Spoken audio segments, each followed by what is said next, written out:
Microsoft are in bed with the government to take down Google. Now, Google are in some pretty hot water right now. Not only did Microsoft make one of the power plays of the century with OpenAI, but now the DOJ is coming after Google.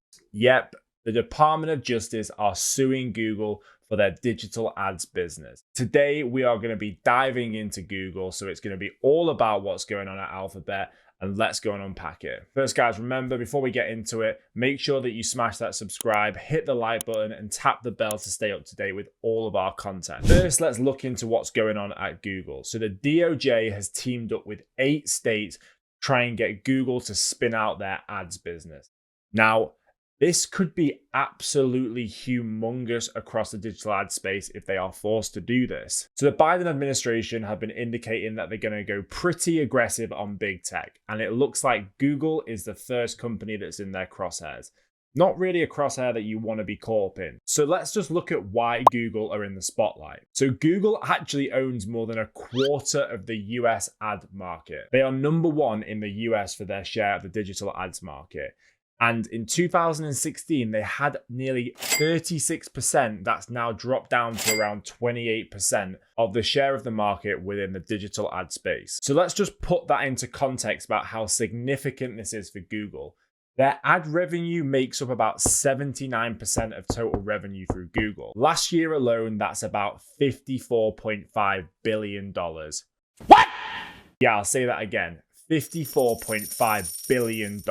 So this would be a really fucking big deal if they had to split it up. Basically, the lawsuit implies that Google has a monopoly on the tools and services that are used within the digital ad space. So Google makes a fuck ton of money.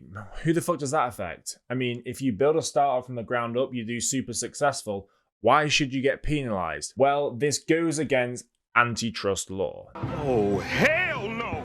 Now, antitrust law has got a bit of discrepancies in it. I'm not a lawyer, not even going to pretend to be, and not even going to dive into that. But what I'm going to go into is what this kind of means in layman's terms.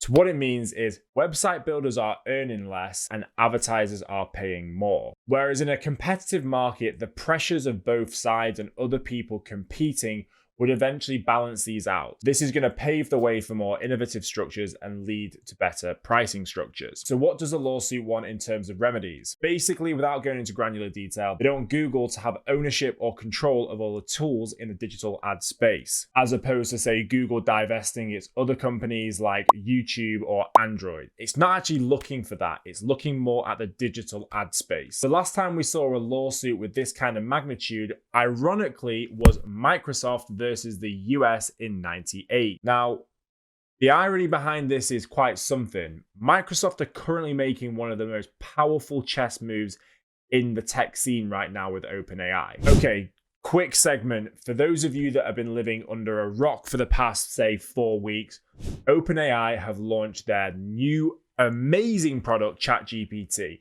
Now, if you've not used ChatGPT, just go and use it. It is unbelievable, the model that this is trained on and the amount of data it's brought in. But basically, Microsoft has put a $10 billion check into OpenAI, where they will get 75% of the profits until that $10 billion is repaid, and then they will retain 49% of the profits going forward. Let's not also forget that ChatGPT is incredibly data heavy, and what servers does ChatGPT run on?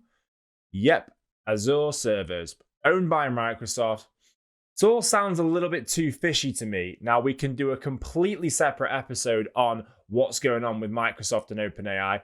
Put your comments in below if you want to see me do that. But let's continue with the whole Google saga. Anyway, back to Microsoft getting rear-ended by the US government in '98. So Microsoft actually ended up settling outside of court. And at one point, it was pretty much done and dusted and they were going to lose this shit. The biggest problem that Microsoft had was they lost nearly a decade of innovation. They were unable to do absolutely fuck all due to all the pressure that was coming from the US government. Senior executives tied up in depositions left, right, center. It was a nightmare for them. So at a time when innovation is absolutely crucial to Google in the battle over the championship of AI, this is going to prove a serious problem for them. I mean, it couldn't have come at a worse time, or if you're Microsoft, it couldn't have come at more of a convenient time. Do you see where I'm going with this? Bit ironic how Microsoft, OpenAI investment, they previously had a run-in with the US government. Now the DOJ is coming after Google. All seems a little bit too good to be true for your boy Bill Gates. Well, this is where the man himself, Sergey, is going to jump back in, supposedly. I mean, we don't know where Larry is. He's probably somewhere on a yacht somewhere, but he ain't stepped back up to the plate just yet. I mean, when the government comes a knocking, you want to roll with the big boys. So here comes the OG of Google himself, Mr. Sergey Brin. But really, this couldn't have come at a worse time when Microsoft and OpenAI are really coming for Google. But really, this couldn't have come at any worse a time with Microsoft and OpenAI really challenging for the AI championship and tech stocks actually rallying, but Google going pretty much nowhere. Pretty tough times for the guys and gals over at Alphabet right now. And let's not mention all the layoffs that's happening. And man, they are in hot water at the moment. I'm seeing all kinds of stuff all over TikTok of people just logging in and just saying, nope, zero access for you guys today. See you later. Not a particularly good way to handle your employees, especially in distressed times like this when Microsoft are really coming for you.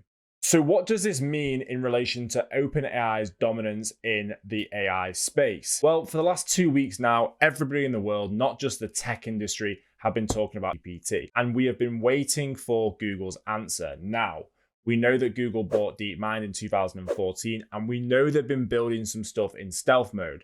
Deepmind is always building some incredible shit in stealth mode. But with the immense pressure from the DOJ right now, it's going to be near impossible for these guys to be releasing new products with all of that scrutiny. So they're in a really, really tough situation, and it's leaving them in a bit of a pickle. So what do Google do? And my honest answer is I actually have no idea whatsoever. I'm super interested to see how this story unfolds. I have no idea how it's all going to go. I'm probably going to do a follow-up video. If you guys have any comments, any conspiracies, bang them in the comments below. This episode's been on Google, Microsoft, OpenAI, and ChatGPT, the DOJ. It's all gonna blow up. You thought fucking FTX was going down? Wait until you see how this story unfolds.